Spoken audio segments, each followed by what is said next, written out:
I speak to you today as a lifelong supporter and true friend of Israel.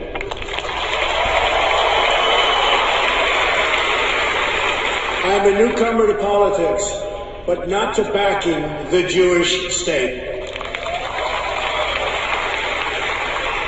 In 2001, weeks after the attacks on New York City and on Washington, and frankly, the attacks on all of us, attacks that they were perpetrated by the Islamic fundamentalists, Mayor Rudy Giuliani visited Israel to show solidarity with terror victims.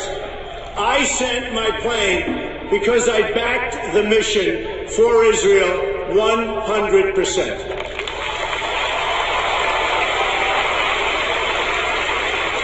In spring of 2004, at the height of the violence in the Gaza Strip, I was the Grand Marshal of the 40th Salute to Israel Parade, the largest single gathering in support of the Jewish state.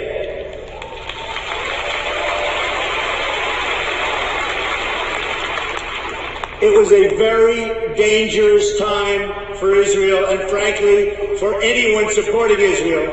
Many people turned down this honor. I did not. I took the risk, and I'm glad I did.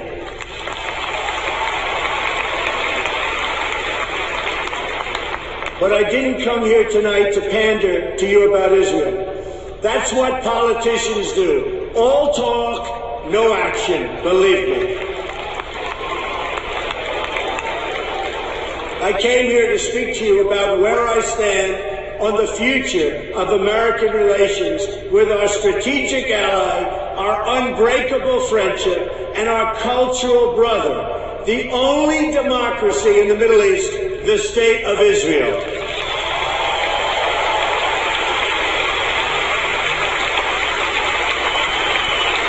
Thank you. My number one priority is to dismantle the disastrous deal with Iran.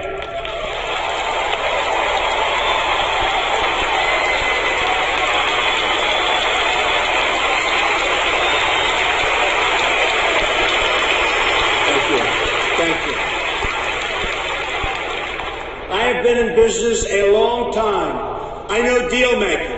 And let me tell you, this deal is catastrophic for America, for Israel, and for the whole of the Middle East. The problem here is fundamental. We've rewarded the world's leading state sponsor of terror with $150 billion, and we received absolutely nothing in return.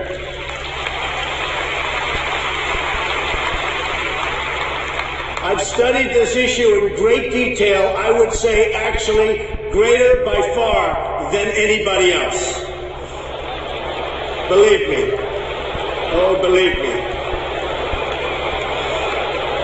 And it's a bad deal.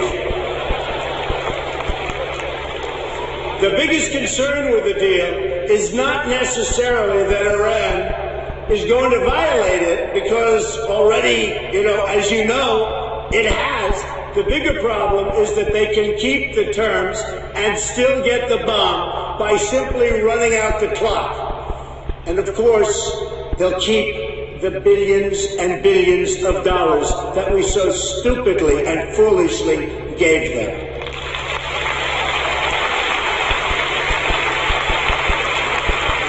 The deal doesn't even require Iran to dismantle its military nuclear capability. Yes, it places limits on its military nuclear program for only a certain number of years. But when those restrictions expire, Iran will have an industrial-sized military nuclear capability ready to go and with zero provision for delay, no matter how bad Iran's behavior is. Terrible, terrible situation that we are all placed in, and especially Israel.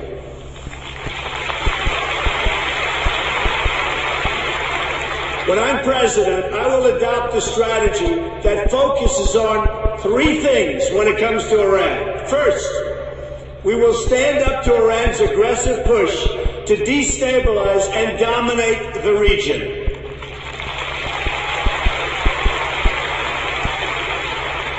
Iran is a very big problem and will continue to be, but if I'm not elected president, I know how to deal with trouble, and believe me, that's why I'm going to be elected president, folks.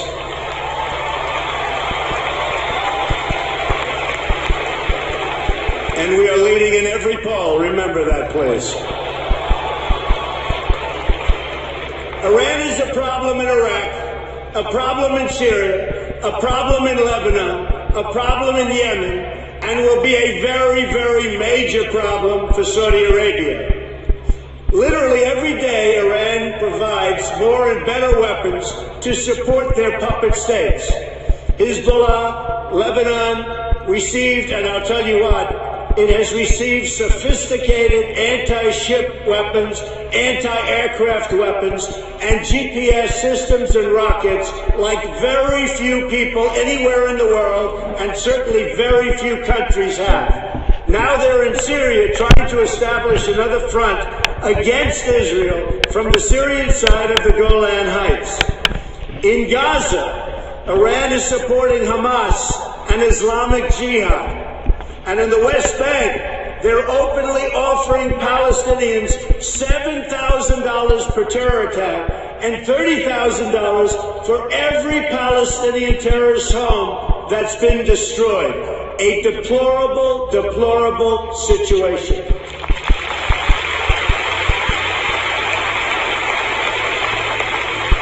Iran is financing military forces throughout the Middle East, and it's absolutely incredible that we handed them over $150 billion to do even more toward the many horrible acts of terror.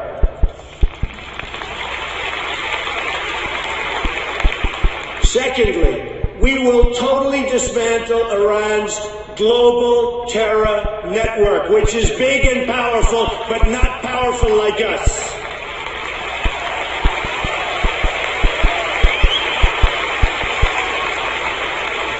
Iran has seeded terror groups all over the world. During the last 5 years, Iran has perpetuated terror attacks in 25 different countries on 5 continents. They've got terror cells everywhere, including in the Western Hemisphere, very close to home. Iran is the biggest sponsor of terrorism around the world, and we will work to dismantle that reach. Believe me, believe me.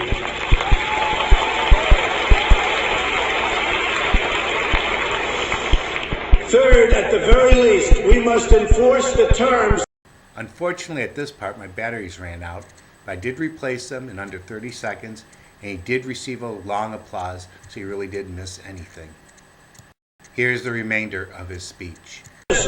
In both Hebrew and Farsi, were the words, Israel must be wiped off the face of the earth. You can forget that.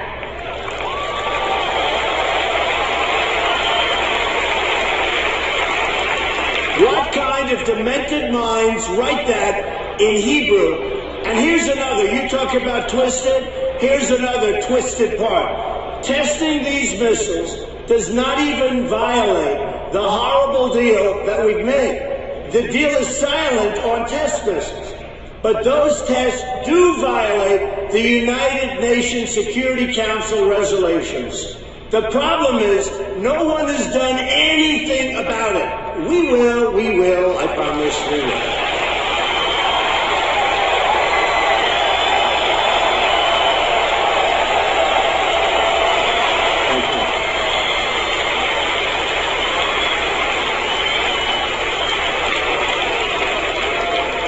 Which brings me to my next point. The utter weakness and incompetence of the United Nations.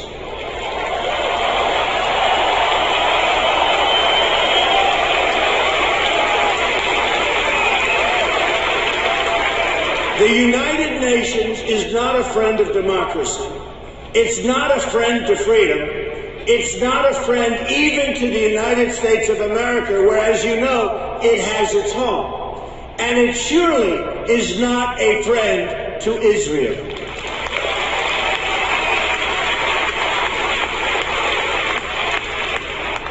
With President Obama in his final year, yay.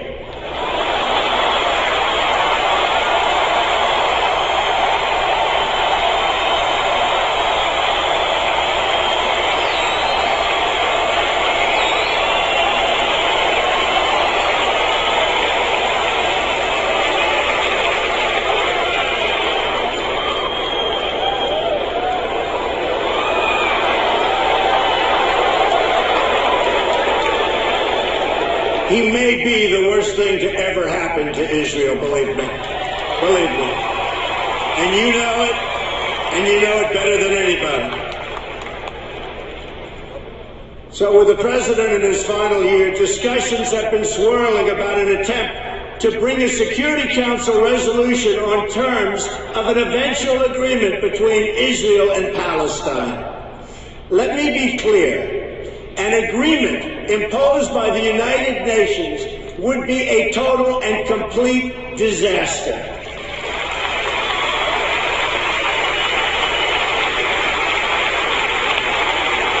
The United States must oppose this resolution and use the power of our veto, which I will use as president 100%.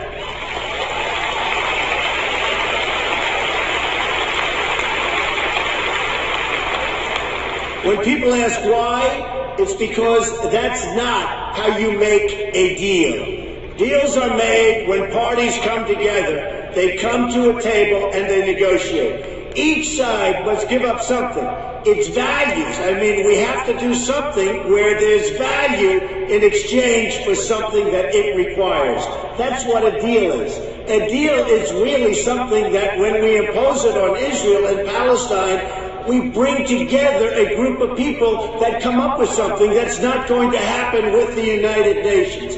It will only further, very importantly, it will only further delegitimize Israel. It will be a catastrophe and a disaster for Israel. It's not going to happen, folks.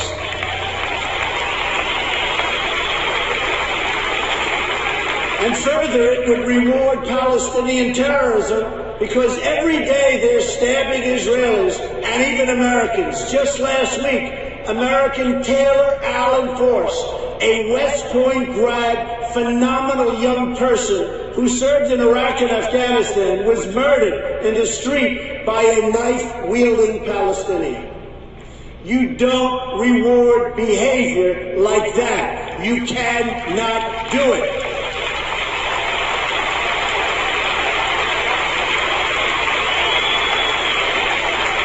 There's only one way you treat that kind of behavior. You have to confront it.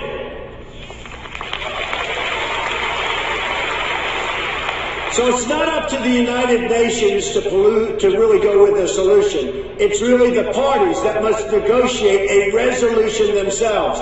They have no choice. They have to do it themselves, or it will never hold up anyway. The United States can be useful as a facilitator of negotiations, but no one should be telling Israel that it must be, and really that it must abide by some agreement made by others thousands of miles away that don't even really know what's happening to Israel, to anything in the area. It's so preposterous. We're not going to let that happen.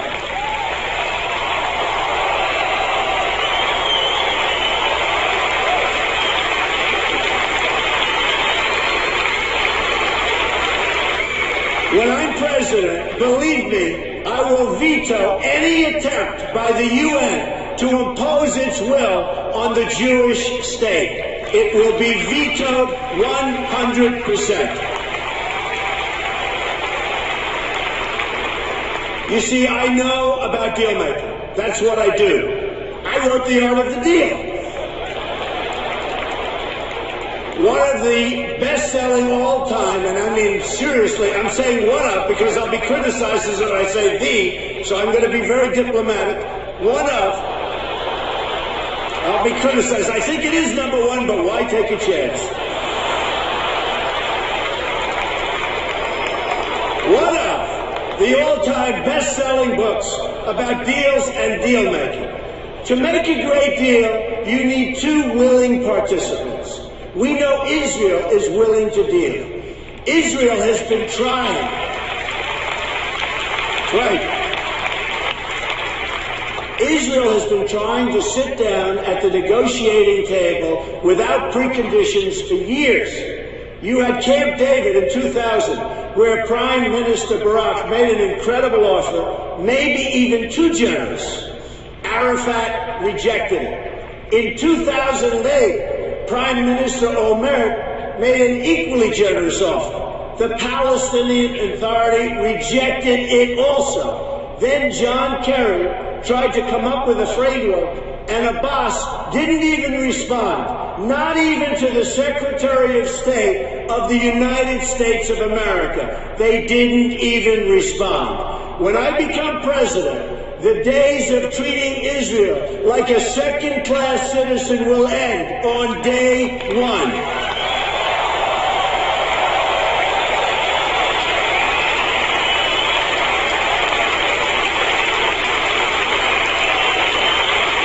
Thank you. And when I say something, I mean it. I mean it. I will meet with Prime Minister Netanyahu immediately. I have known him for many years and will be able to work closely together to help bring stability and peace to Israel and to the entire region. Meanwhile, every single day, you have rampant incitement and children being taught to hate Israel and to hate the Jews. It has to stop.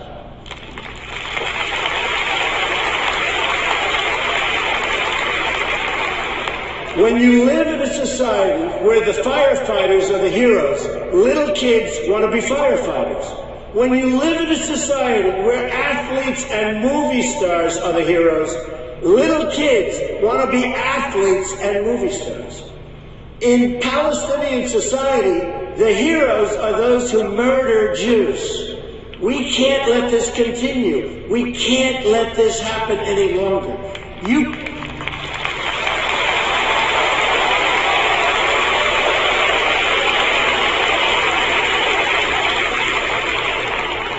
cannot achieve peace if terrorists are treated as martyrs. Glorifying terrorists is a tremendous barrier to peace. It is a horrible, horrible way to think. It's a barrier that can't be broken. That will end, and it'll end soon, believe me.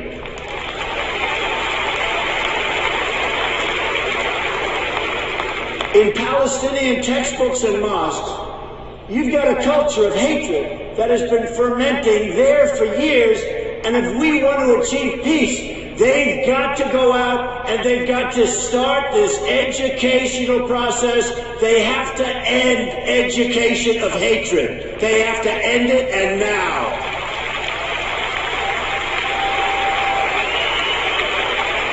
There is no moral equivalency. Israel does not name public squares after terrorists. Israel does not pay its children to stab random Palestinians. You see, what President Obama gets wrong about deal-making is that he constantly applies pressure to our friends and rewards our enemies.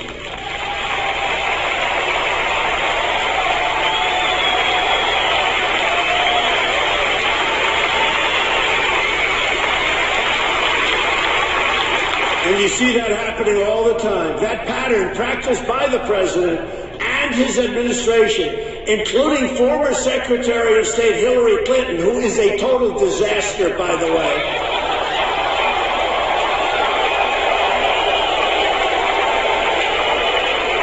She and President Obama have treated Israel very, very badly.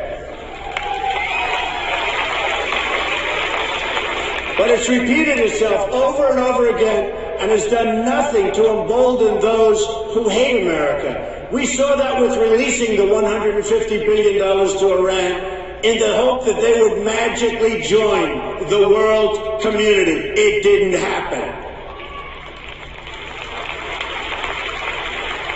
President Obama thinks that applying pressure to Israel will force the issue but it's precisely the opposite that happens.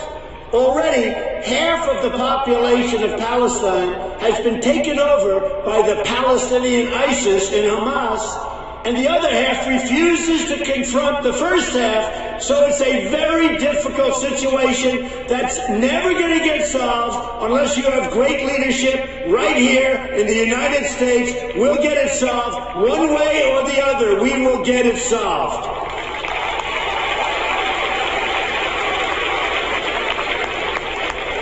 But when the United States stands with Israel, the chances of peace really rise, and rises exponentially. That's what will happen when Donald Trump is president of the United States.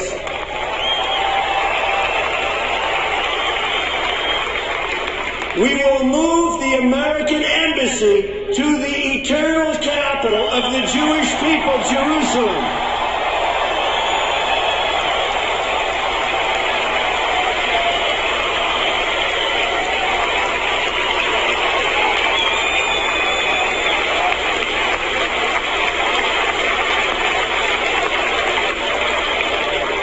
And we will send a clear signal that there is no daylight between America and our most reliable ally, the State of Israel.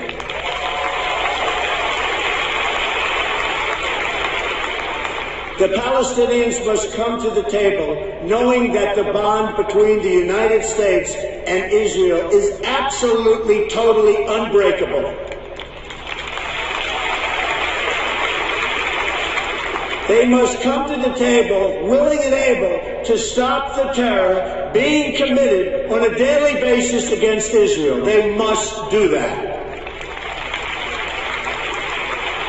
And they must come to the table willing to accept that Israel is a Jewish state and it will forever exist as a Jewish state.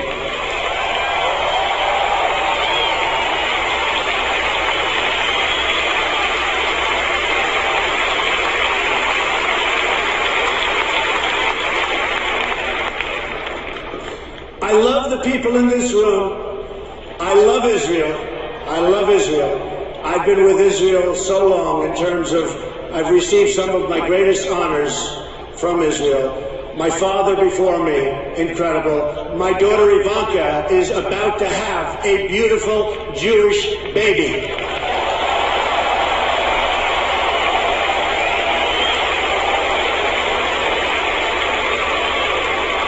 In fact, it could be happening right now, which would be very nice as far as I'm concerned. So I want to thank you very much. This has been a truly great honor. Thank you, everybody. Thank you.